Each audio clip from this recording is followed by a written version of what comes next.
आज हम पढ़ रहे होंगे मैग्नेटिक मटेरियल्स के बारे में। आर्क्स मैग्नेटिज्म होने के बाद आज हम पढ़ेंगे मैग्नेटिक मटेरियल्स के बारे में। अब वो देखते हैं हम। देखो, मैग्नेटिक मटेरियल खुद कोई मैग्नेट नहीं है। जैसे लोहा, आयरन होता है, क्या आयरन एक मैग्नेट है? बताएं, क्या आयरन अपने आप में एक मैग्नेट है क्या? आयरन खुद तो दूसरे आयरन को अट्रैक्ट करता ही नहीं है, तो आयरन एक मैग्नेट नहीं है। लेकिन वो एक मैग्नेटिक मटेरियल है, क्योंकि मैग्नेट का उस पर असर होता है, तो इसलिए वो एक मैग्नेटिक मटेरियल है। तो मैग्नेटिक मटेरियल का मतलब है materials which are affected by a magnet. Materials which are affected by a magnet. एक मैग्नेट का जिन मटेरियल्स पे असर होता है उसे हम बोलते हैं मैग्नेटिक मटेरियल्स। देखिए, जैसे मैं दो तीन तरह के अगर मटेरियल दूं, मैं तीन मटेरियल बोल रहा हूं, एक ए, एक बी और एक सी। तीन तरह के मटेरियल्स मैंने बोले, ए, बी और सी। और मैं एक बार मैग्नेट लेके गया, एक बार ए के पास। बार मैग्नेट मतलब जिसमें परमानेंट पोल है, एक नॉर्थ पोल है और एक साउथ पोल है। जिसमें परमानेंट पोल्स हैं वो हमारा बार मैग्नेट है। मैं एक बार मैग्नेट लेके गया, एक बार मैं लेके गया ए के पास। तो ए के पास ले जाने पे मुझे इसमें क्या मिला? देखिए, ए के पास ले जाने पे ये मिला कि भाई ये मैग्नेट ए को बहुत ही वीक रिपल्सन दे रहा था, मतलब हल्का सा रिपेल कर रहा था। ए के पास ले जाने का मतलब है कि ये मटेरियल ए को बहुत ही हल्का सा रिपेल कर रहा था। तो वो देखो, यहां पे ए को लगा वीक रिपल्सन, इसकी वजह से। फिर एक देखो, क्या ए में कोई परमानेंट पोल्स हैं नॉर्थ और साउथ? बताओ, क्या ए में कोई परमानेंट नॉर्थ और साउथ पोल है क्या? इसके अंदर भी कोई पोल नहीं है, इसके अंदर भी कोई पोल्स नहीं है और इसके अंदर भी कोई पोल, क्योंकि ये मैग्नेट तो है ही नहीं, ये तो मैग्नेटिक मटेरियल्स हैं। जब आप इस नॉर्थ पोल को इसके पास ले गए तो इस ए में तो पाया वीक रिपल्सन। जब बी को लेके आया इसकी जगह, ए में मिला वीक रिपल्सन।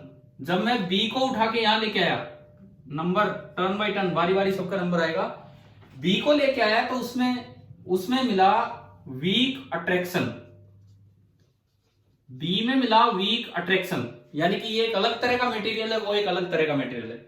जब मैं सी को इसके पास लेके गया, जब मैं यहां सी को ले आया, ये धीरे धीरे घूमते जा रहे हैं। पहले मैं ए को लाया, रिपल्सन हुआ, बी को लाया, अट्रैक्शन हुआ। अब मैं सी को लेके आ गया और सी में पाया गया कि सी को ये मैग्नेट स्ट्रॉन्ग अट्रैक्शन दे रहा है।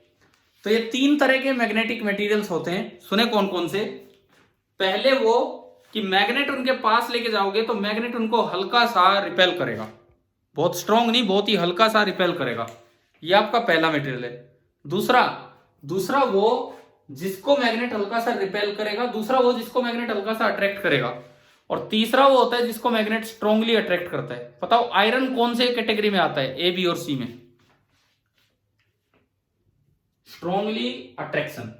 जो आखिरी कैटेगरी है आयरन, उसका एक मटेरियल है, हाँ, सी का। तब सुने, ये जो तीन तरह के नाम होते हैं इन मटेरियल्स के, मैग्नेटिक मटेरियल्स के, ए को हम बोलते हैं डायामैग्नेटिक मटेरियल्स। ए को हम बोलते हैं डायामैग्नेटिक मटेरियल्स। बी को हम बोलते हैं पैरामैग्नेटिक मटेरियल्स। कुछ नहीं दिख रहा, एक मिनट रुको रुको रुको रुको रुको, करता हूं। अरे बार बार वो एडमिट करने पड़ रहे ना। अभी दिख रहा है क्या बोर्ड? लेकिन इतना ही वेटिंग रूम में फिर आ जाते हैं बच्चे बार बार।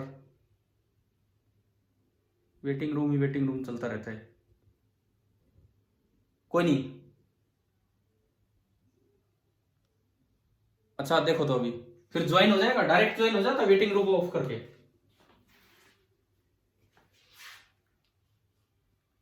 हाँ, बिना वेटिंग रूम ऑन के मतलब ज्वाइन हो सकता है कि डायरेक्ट, मेरी बिना जरूरत के इसमें? देखते हैं फिर कल करते हैं वो अगली क्लास में। अभी देखिए, क्योंकि इसमें तो आधी बार तो मैं एडमिट ही करता रह जाता हूँ सबको। देखिए अभी बोर्ड नजर आ रहा है कि नहीं आ रहा है, ये बताओ। ठीक है ठीक है ठीक है। देखो तो तीन तरह के जो मटेरियल्स बनते हैं मैं उनके नाम लिख रहा हूं। ए है diamagnetic material, B paramagnetic, and C आपका होता है फेरोमैग्नेटिक मटेरियल्स। आयरन कौन सी कैटेगरी का है पहले तो ये बताओ, आयरन इन तीनों में से। डाया, पैरा, फेरो। फेरो फेरोमैग्नेटिक मटेरियल होता है आयरन। मैं आपको सबके एग्जांपल दूंगा पर जो ज्यादा कॉमन है वो आयरन है, तो मैं यहीं से शुरुआत कर रहा हूं। अच्छा ये सुनो, आज अभी टेस्ट चल रहा है +1 का, कल होगा +2 का, परसों आपका टेस्ट है। ठीक है, जिस तरह से हमारा रोज का शेड्यूल है, परसों आपका टेस्ट है। और अगले टेस्ट का हमारा सिलेबस होगा earth magnetism plus magnetic materials. Clear? जो अगला टेस्ट है उसका सिलेबस ये रहेगा, earth magnetism plus magnetic material. परसों ये टेस्ट होगा। ठीक है ना, ये दिमाग में रखना अपने ये सब। अभी बताओ क्या है, जल्दी बोलो।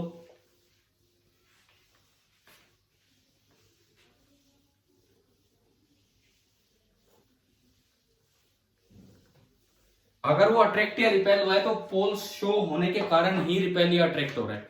मान लो मैं अभी स्टार्ट कर रहा हूं ये काम ही। देखिए सबसे पहले हम पढ़ रहे हैं डायामैग्नेटिक मटेरियल्स के बारे में। सबसे पहले हम पढ़ रहे हैं डायामैग्नेटिक मटेरियल्स के बारे में। आपकी कल सुबह क्लास मॉर्निंग में ही होगी, आज मुझे कुछ काम था इसलिए मैंने शाम को लगाई थी। ठीक है, कल तो उसी टाइम होगी क्लास। डायामैग्नेटिक मटेरियल्स, ये देखो डायामैग्नेटिक मटेरियल्स में होता क्या है, अभी इसमें कोई पोल नहीं है, अभी इसमें कोई पोल नहीं है, लेकिन जैसे ही आप इसके पास एक मैग्नेट लेके आते हो, मान लो ये मैग्नेट है जिसके परमानेंट पोल हैं, उसमें कोई पोल नहीं है, तो इस मैग्नेट का एक फील्ड होगा, इस मैग्नेट का एक फील्ड होगा। देखिए इस मैग्नेट का एक फील्ड होगा, पहले वो सुनो। उसकी फील्ड लाइंस ऐसे जाएंगी, बाहर कैसे जाती, नॉर्थ से साउथ ऐसे घूम के आती है फील्ड लाइंस, और अंदर आएंगी इस मैग्नेट के साउथ से नॉर्थ। देखिए ये जो ब्लू कलर की फील्ड लाइन है, इस ब्लू कलर वाले मैग्नेट की वजह से है। अब डायामैग्नेटिक मटेरियल की प्रॉपर्टी होती है, डायामैग्नेटिक मटेरियल की प्रॉपर्टी होती है क्या, कि जिस डायरेक्शन में उसको फील्ड दिया जाता है, जैसे यहां फील्ड यूं दे रखा है, उससे अपोजिट डायरेक्शन में एक डाइपोल मोमेंट बन जाएगा। जिस डायरेक्शन में आप उसको फील्ड में रखोगे उससे अपोजिट डायरेक्शन में एक डाइपोल मोमेंट बन जाएगा। तो बताओ एक डाइपोल मोमेंट की डायरेक्शन साउथ से नॉर्थ पोल की तरफ होती है, नॉर्थ से साउथ पोल की तरफ? डाइपोल मोमेंट की डायरेक्शन कहां से कहां होती है? साउथ से नॉर्थ। तो ये आपका बना साउथ से नॉर्थ, तो ये जो डायरेक्शन है ये साउथ से नॉर्थ की तरफ बनी। अब देखो नॉर्थ के पास कौन सा पोल है डायमैग्नेटिक मटेरियल का जो अभी अपीयर हुआ है? नॉर्थ के पास नॉर्थ पोल। मेरी आवाज पूरी सुन रही है कि नहीं आपको, या बीच में डिस्कनेक्ट हो गया कुछ? ठीक है सुनो, तो बीच में फोन आ गया था उससे गड़बड़ हो जाती है और कुछ नहीं। नॉर्थ नॉर्थ, अब नॉर्थ नॉर्थ को क्या करेगा, रिपेल करेगा, और हल्का सा रिपल्सन होता है यहाँ पे, क्योंकि ये स्ट्रॉन्ग पोल नहीं बनता, बहुत ही वीक पोल बनता है। ये जो मटेरियल्स होते हैं ये आपके मटेरियल्स कहलाते हैं डायामैग्नेटिक मटेरियल। पहले बताओ डायामैग्नेटिक मटेरियल की एक दो प्रॉपर्टी समझ में आई यहां से, क्या होती है क्या नहीं? रिपीट करूं? देखो सुनो, डायामैग्नेटिक मटेरियल्स में दोबारा बताता हूं, एक ऐसा मटेरियल जिसमें परमानेंट कोई पोल नहीं है, लेकिन अगर आप उसको किसी फील्ड में रखोगे, इधर देखिए आप, ये एक मटेरियल है, वैसे इसमें कोई पोल नहीं है, लेकिन अगर आप इसको किसी फील्ड में रखोगे तो अपोजिट डायरेक्शन में इसमें डाइपोल मोमेंट इंड्यूस हो जाता है। इंड्यूस होता है, परमानेंट नहीं होता, इंड्यूस होता है। और हम जानते हैं कि डाइपोल मोमेंट की डायरेक्शन किसी के भी अंदर होती है साउथ से नॉर्थ, यानी कि इसमें एक इंड्यूस्ड पोल बना, इधर नॉर्थ पोल बना और उधर साउथ पोल, और ये वीक पोल होता है, कमजोर पोल होता है ये, इंड्यूस्ड वीक पोल। अब ये जो फील्ड लाइन है ये तब है जब यहां पे किसी मैग्नेट का नॉर्थ पोल होगा, क्योंकि मैग्नेट के नॉर्थ से लाइन बाहर निकलती है और फिर घूम के साउथ की तरफ से आती है। तो नॉर्थ की तरफ मैग्नेट का नॉर्थ पोल बना, बार मैग्नेट के नॉर्थ की तरफ इस डायामैग्नेटिक मटेरियल में नॉर्थ पोल बना, नॉर्थ नॉर्थ को रिपेल करेगा, इसलिए मटेरियल रिपेल हो जाते हैं किसी भी मैग्नेट से। और ये थोड़ा हल्के रिपेल होते हैं क्योंकि जो सामने पोल बना है वो कोई बहुत स्ट्रॉन्ग पोल नहीं बना होता है। क्या ये बात समझ में आ गई है कि नहीं? डायामैग्नेट क्या होता है, क्लियर हुआ? ठीक है। अब देखिए डायामैग्नेटिक मटेरियल्स की कुछ एग्जांपल्स में अगर आपको दूं, याद रखने की कोई जरूरत नहीं है, वैसे बता देता हूं। Bismuth, zinc, copper, silver, gold, even water. Water याद रख लेना, वाटर कैसा मटेरियल है? वाटर कैसा मटेरियल है? डायामैग्नेटिक। ठीक है। Mercury, sodium chloride, nitrogen, hydrogen, ये मैं जितने मटेरियल बोल रहा हूं ये सब डायामैग्नेटिक मटेरियल्स है, याद रखने की जरूरत नहीं है। बिस्मथ याद रखो, कॉपर याद रखो, गोल्ड, सिल्वर और वाटर जो ज्यादा कॉमन है वो हम याद रख लें। यहाँ पे क्या है, चले अब पैरामैग्नेट की तरफ चले। दूसरे मटेरियल पैरामैग्नेटिक मटेरियल्स। देखिए पैरामैग्नेटिक मटेरियल में इससे उल्टा काम है। क्या होता है पैरामैग्नेटिक मटेरियल में कि जिस तरफ, अच्छा एक चीज मैं आपको ये क्लियर करूं, आपका जो सेकंड टेस्ट का सिलेबस दिया हुआ है, अगले टेस्ट का जो सिलेबस दिया हुआ है उसमें अर्थ मैग्नेटिज्म है, लेकिन उसके बाद सीधा ईएमआई लिखा हुआ है, टाइप्स ऑफ मटेरियल वहां पे मिसिंग है। तो हम तो उस पर एक दो क्लास लेंगे चाहे वहां सिलेबस में ना लिखा हो, बिकॉज पूरे मैग्नेटिज्म का ये पार्ट होता है। ठीक है। तो आज और कल की क्लास मैग्नेटिक मटेरियल्स पे चलेगी एंड परसों आपका अर्थ मैग्नेटिज्म प्लस मैग्नेटिक मटेरियल्स दोनों पे एक टेस्ट होगा, उसी तरह 13 सवालों का। ठीक है ना। और इस बार कोशिश करना फुल मार्क्स लाने की, क्योंकि कल के पेपर में भी 12 पे रह गए आप लोग। देखिए अभी सुनो, आगे सुनो, इसके बाद सुनिए। मुझे लग रहा है ये ब्लूटूथ कनेक्शन इससे हट गया है, एक सेकेंड रुको, 1 मिनट में अभी स्टार्ट करता हूँ आगे क्लास।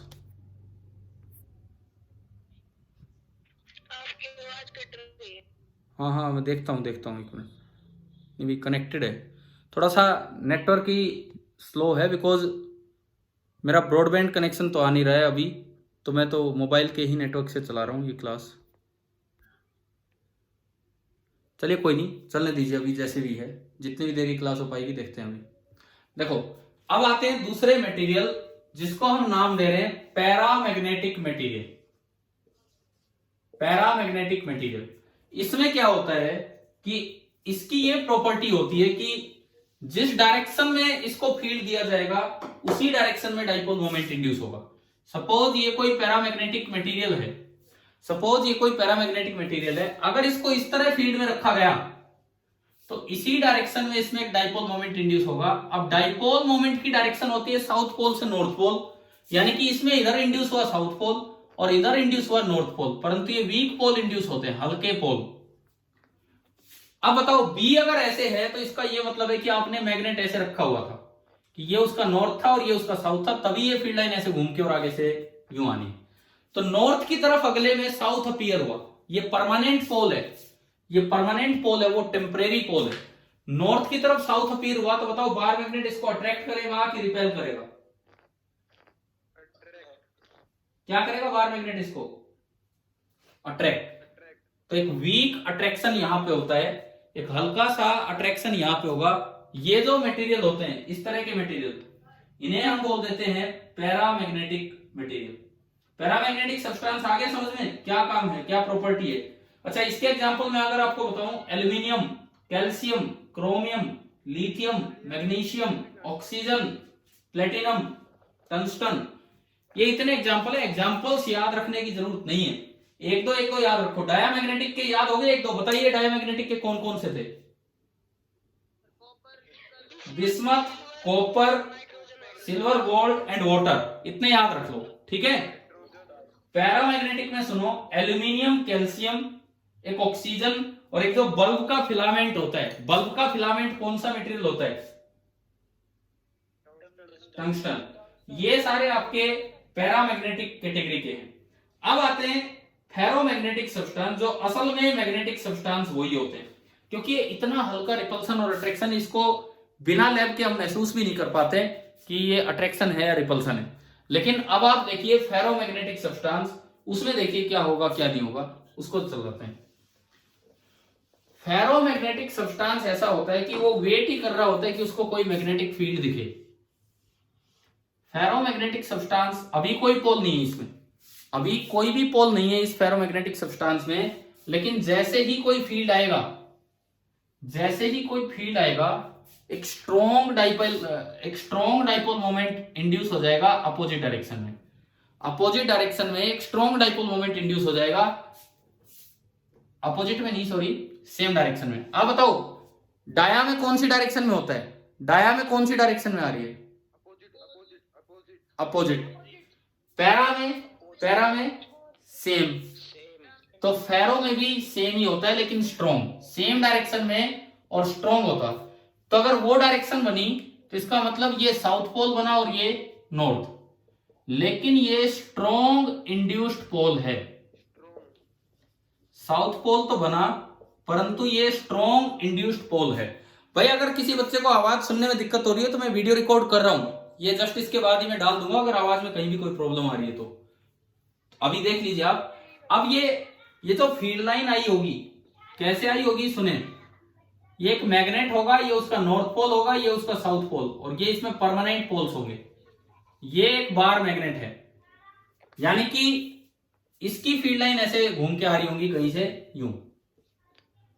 अब बताओ नॉर्थ के पास स्ट्रॉन्ग साउथ बना तो ये अट्रैक्ट करेगा या रिपेल करेगा? बार मैग्नेट इसको अट्रैक्ट करेगा। और वीक अट्रैक्शन होगा या स्ट्रॉन्ग अट्रैक्शन होगा? वीक अट्रैक्शन होगा या स्ट्रॉन्ग अट्रैक्शन होगा? स्ट्रॉन्ग अट्रैक्शन हो जाएगा। ये जो मटेरियल्स आपके होते हैं इनको हम कह देते हैं फेरोमैग्नेटिक सब्सटेंस।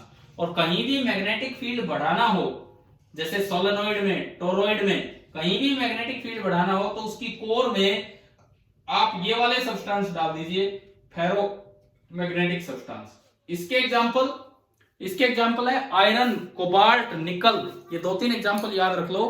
आयरन, कोबाल्ट, निकल, ये टाइप्स हैं फेरोमैग्नेटिक सब्सटेंस के। तो सबसे पहले तो आप ये बताओ कि आपको टाइप्स ऑफ मैग्नेटिक मटेरियल तीनों तरह के समझ में आए कि नहीं आए? मैं सुनो, मुझे आपकी आवाज आज सुनाई नहीं दे पा रही, बहुत कम आवाज आ रही है। मैं फिर से एक बार रिपीट कर रहा हूं, जस्ट याद हो जाए ये चीजें। कुछ ऐसे मटेरियल हैं जिनको अगर आप फील्ड में रखोगे, मैग्नेटिक फील्ड में, तो अपोजिट डायरेक्शन में थोड़ा सा डाइपोल मोमेंट इंड्यूस होता है। अगर फील्ड उधर है तो इधर डाइपोल मोमेंट आएगा, मतलब इधर तो नॉर्थ होगा और उधर साउथ होगा। अच्छा, ये बीच बीच में मैसेज आ रहे हैं कि म्यूट कर लो, मुझे तो आज आपकी आवाज सुन नहीं रही है, लेकिन आप लोग एक काम कीजिए, एक बार म्यूट कर लीजिए सभी बच्चे, क्योंकि मैं बोल रहा हूं, मैं रिपीट कर रहा हूं। देखिए अगर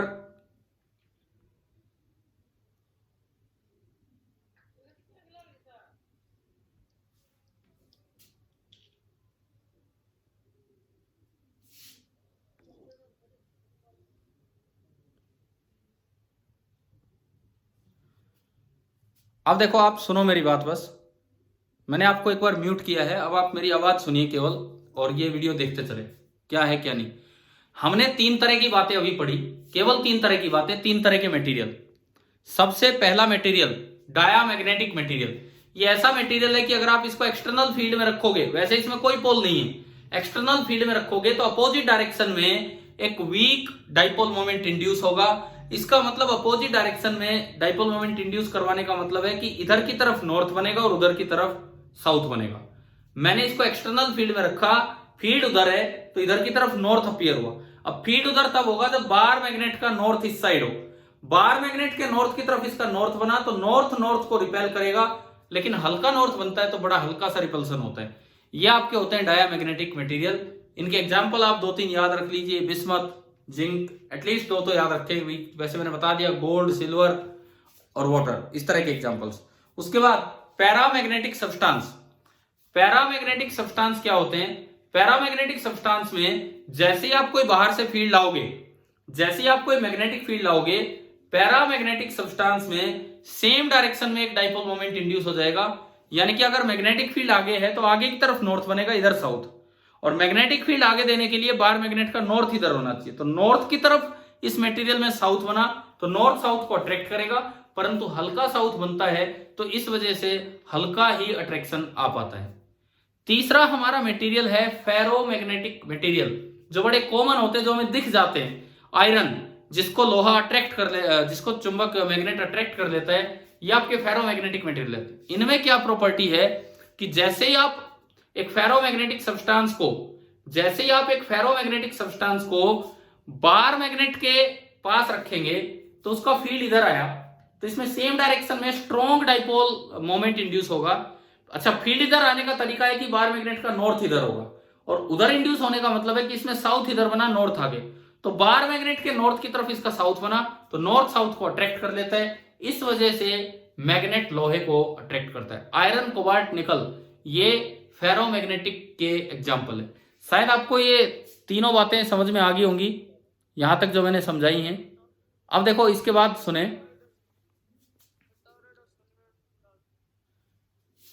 इसके बाद सुनिए अब आप, मैं आपको फिर से अनम्यूट कर रहा हूं। अब देखिए इधर, हाँ जी भाई, तीनों बातें क्लियर हैं कि नहीं, बोलिए। ठीक है, अब सुनिए, इसके बाद सुनिए आगे।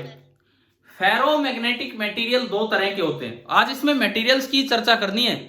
ये जो 2 दिन हम लगा रहे हैं मटेरियल्स पे लगा रहे हैं, ताकि परसों आप दोनों पे एक अच्छा टेस्ट दे सकें। आपने कभी ये सुना है सॉफ्ट आयरन कोर, कि किसी क्वेश्चन में या कहीं सुना हो?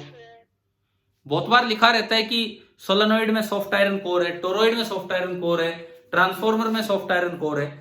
तो सॉफ्ट आयरन क्या होता है? आयरन तो बड़ा हार्ड होता है। क्या मैं आयरन को ऐसे दबा सकता हूं? आयरन को कोई टेढ़ा बेढ़ा कर सकता हूं? फिर ये सॉफ्ट आयरन का मतलब क्या है? देखो, 2 तरह के फेरोमैग्नेटिक मटेरियल होते हैं, एक हार्ड फेरोमैग्नेटिक मटेरियल्स और एक सॉफ्ट फेरोमैग्नेटिक मटेरियल। क्या डिफरेंस है इसमें सुनिए। ये फेरोमैग्नेटिक मटेरियल था, इसमें अभी कोई पोल नहीं बने थे ना, सॉरी, इसमें शुरू से कोई पोल नहीं थे, लेकिन जैसे ही आप फील्ड आते हो इसमें पोल बन जाते हैं। स्ट्रॉन्ग पोल बनते हैं कि वीक पोल बनते हैं? फेरोमैग्नेटिक में स्ट्रॉन्ग पोल बनते हैं। जैसे आप ये पास लेके आए मैग्नेट, पोल बन गए। अब अगर मैं मैग्नेट को दूर कर दूं, मैग्नेट को दूर करने पे फील्ड गायब हो गया, मैग्नेट को दूर करने पे फील्ड गायब हो गया। फील्ड गायब होने पे भी अगर पोल्स गायब ना हो, ये जो पोल एक बार बने थे, फील्ड गायब होने पे भी अगर पोल्स गायब ना हो, तो उस फेरोमैग्नेटिक मटेरियल को बोलते हैं हार्ड फेरोमैग्नेटिक मटेरियल। और अगर फील्ड गायब करने पे पोल्स गायब हो जाएं, तो उस फेरोमैग्नेट को बोल देते हैं सॉफ्ट फेरोमैग्नेटिक मटेरियल। क्या दोनों में डिफरेंस समझ में आ गया? देखो फिर सुन लीजिए, आपने एक फेरोमैग्नेटिक मटेरियल लिया, उसमें अभी कोई पोल नहीं थे, लेकिन जैसे ही आपने बाहर से कोई एक्सटर्नल फील्ड लगाया, उसमें पोल इंड्यूस हो गए, स्ट्रॉन्ग पोल। आप फील्ड गायब करते हो, अगर पोल गायब नहीं हो पा रहे हैं, कुछ रह गए हैं, तो वो तो है हार्ड फेरोमैग्नेटिक मटेरियल। और अगर फील्ड गायब करने पे पोल्स गायब हो जाते हैं, तो उस फेरोमैग्नेटिक मटेरियल को हम बोलते हैं सॉफ्ट फेरोमैग्नेटिक मटेरियल। तो सॉफ्ट आयरन का मतलब समझ में आ गया? अगर कहीं सॉफ्ट आयरन लिखा है तो क्या मतलब है? ठीक है ना? सॉफ्ट आयरन का मतलब सभी को क्लियर होना चाहिए। अच्छा, अब सुने, ये हमने आपको 3 तरह के मटेरियल्स बताए।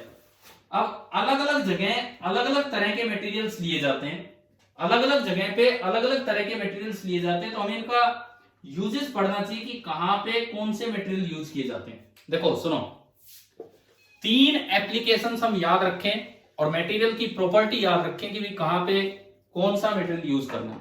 कौन सी 3 एप्लीकेशन? एक तो परमानेंट मैग्नेट बनाने के लिए कैसा मटेरियल लिया जाएगा? सबसे पहली एप्लीकेशन तो है ये, परमानेंट मैग्नेट बनाने के लिए कैसा मटेरियल लिया जाएगा। दूसरा होगा इलेक्ट्रोमैग्नेट बनाने के लिए कैसा मटेरियल लिया जाएगा। और तीसरा होगा ट्रांसफॉर्मर की कोर बनाने के लिए कैसा मटेरियल। ट्रांसफॉर्मर हमारे इस टेस्ट का सिलेबस है, जो टाइप्स ऑफ मटेरियल पढ़ने के बाद आगे चल के ईएमआई वगैरह करेंगे तो उसके बाद ही आएगा ट्रांसफॉर्मर एसी में और वहां पे।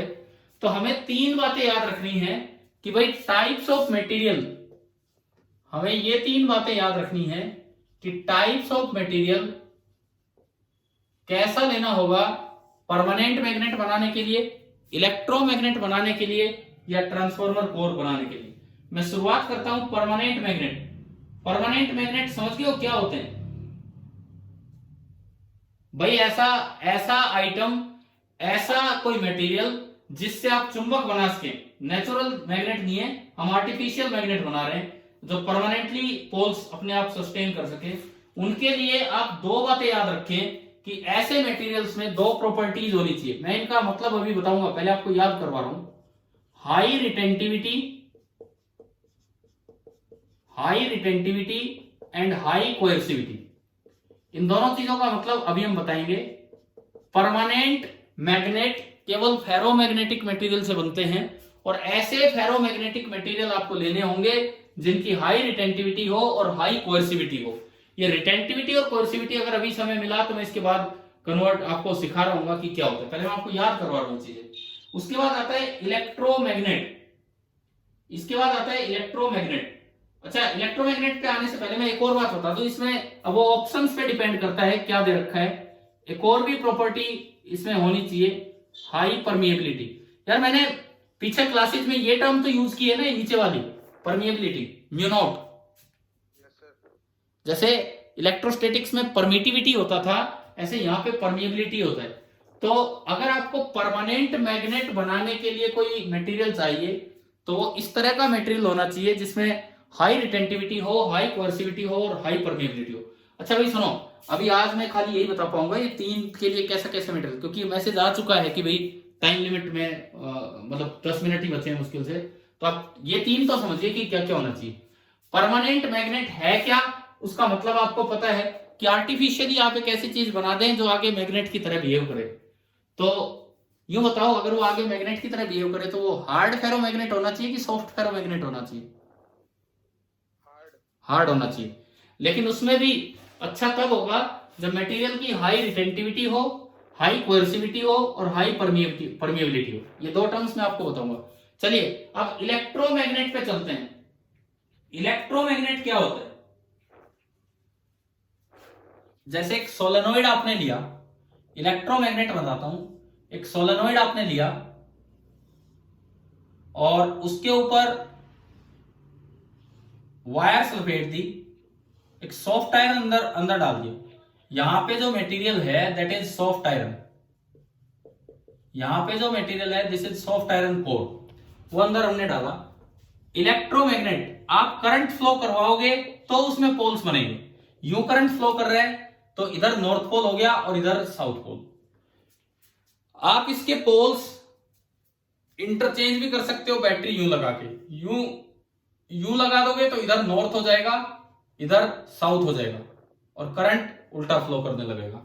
इस तरह का जो मैग्नेट है, बस करंट फ्लो करवाने पे वो मैग्नेट की तरह बिहेव करे, करंट फ्लो ना करे तो मैग्नेट की तरह ना बिहेव करे। इस तरह के मैग्नेट को हम क्या बोलते हैं? इलेक्ट्रोमैग्नेट। इलेक्ट्रोमैग्नेट आ गया समझ में क्या होता है?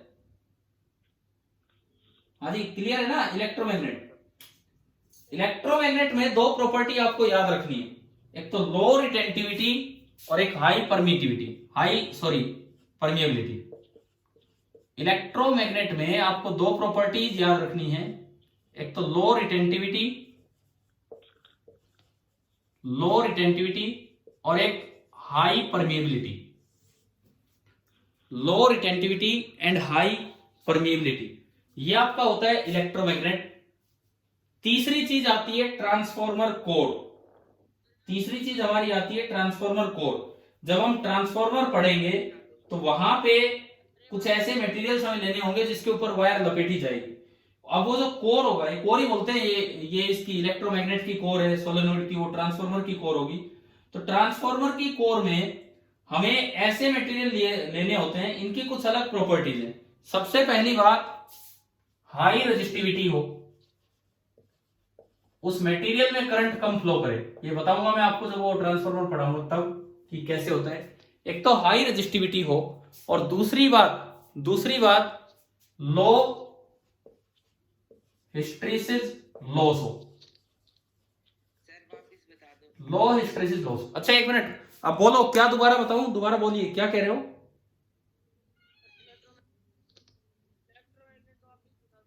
देखिए मैं ये तीनों बातें दोबारा रिपीट कर रहा हूं बिकॉज ये अगले 5 मिनट में मीटिंग ऑफ हो जाएगी। इधर सुनो, अब आप इनकी डिटेल कल वाली क्लास में देखो, फिर वैसे ही चलेगा जैसे दो क्लास आपकी ली थी मैंने अर्थ मैग्नेटिज्म पे, उसके बाद एक रिवीजन क्लास लेके टेस्ट हुआ था। इसी तरीके से 2 क्लास में ले रहा हूं टाइप्स ऑफ मटेरियल पे, उसके बाद एक रिवीजन क्लास लूंगा संडे वाले दिन जिसमें टाइप ऑफ मटेरियल और अर्थ मैग्नेटिज्म 40 मिनट की, बस वो रिवाइज हो जाएगा। एंड देन परसों शाम को आपका टेस्ट हो जाएगा। तैयार होना इस चीज के लिए ताकि ये चीज कवर होती चले अच्छे से, ठीक है। अब इधर सुने, पहले मैंने 3 बताए, डाया पैराफेरो हो गया, अब मैं उस पर दोबारा नहीं आ रहा हूं। अब मैं इस पे आता हूं। 3 तरह की चीजें होती हैं, permanent magnet, electromagnet and transformer core. Permanent magnet, electromagnet and transformer core, किसमें कैसा मटेरियल यूज करना चाहिए। परमानेंट मैग्नेट के तौर पे आपको ऐसा मटेरियल लेना, अभी आप याद करो, मैं समझाऊंगा इन टर्म्स का मतलब अगली क्लास में, अभी आप याद करो।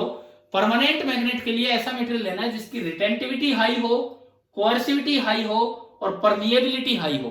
परमिएबिलिटी वो म्यू वाली बात है जो हम पीछे पढ़ते हैं फील्ड वगैरह में, ये तो नई टर्म्स है जो मैं आपको आगे बताऊंगा, ठीक है। ये तो आपका मटेरियल होता है परमानेंट मैग्नेट के लिए जो चूज किए जाते हैं वो वाले मटेरियल।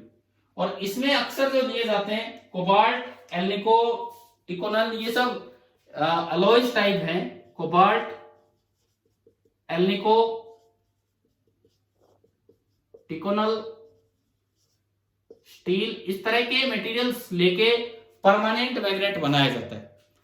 ये जो टाइप्स ऑफ मटेरियल जो हमारा पार्ट चल रहा है 1-2 दिन, इसमें समझने के साथ साथ आपको चीजें याद रखनी है क्योंकि मटेरियल की प्रॉपर्टी पे हम जा रहे हैं और मटेरियल की प्रॉपर्टी ऐसी क्यों है ये हमें नहीं पढ़नी अभी हम केवल इतना पढ़ेंगे अभी किसकी क्या प्रॉपर्टी है और वो याद रखेंगे।